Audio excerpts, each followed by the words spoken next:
The Stolen Kiss.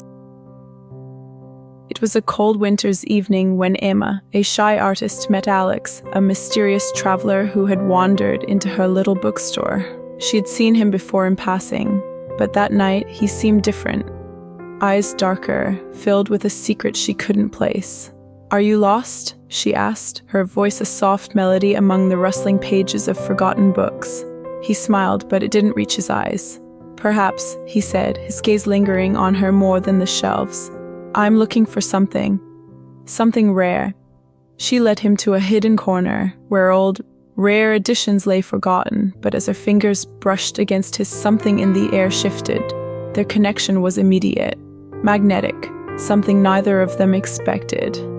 Weeks passed, and Alex returned to the bookstore almost daily. They shared stories, laughter, and long conversations. Emma felt alive when he was near, a sense of belonging she'd never known.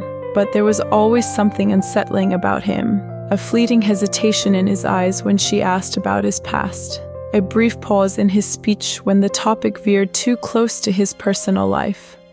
One evening, as snow began to fall outside, Emma found Alex waiting for her after closing time. There was a tension between them that neither had dared to acknowledge, but now it was impossible to ignore. "Emma," he whispered, stepping closer, "I think it's time I told you the truth." Her heart raced. She wanted to hear it, to know everything about him, but something made her hold her breath in anticipation.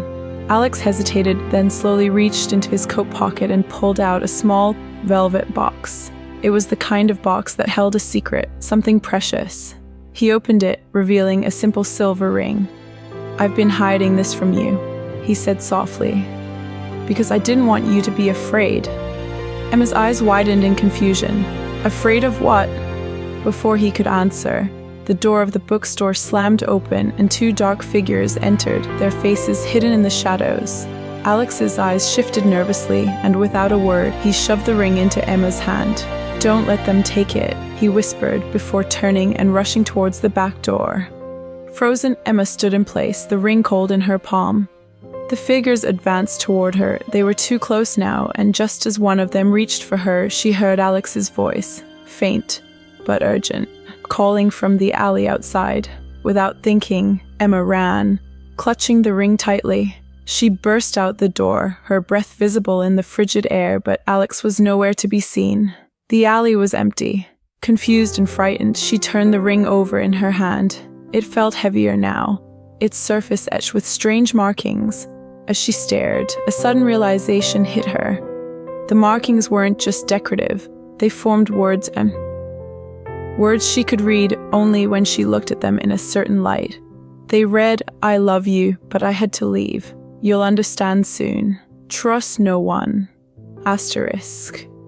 And then, as the snow began to fall harder, a voice echoed behind her, faint and chilling.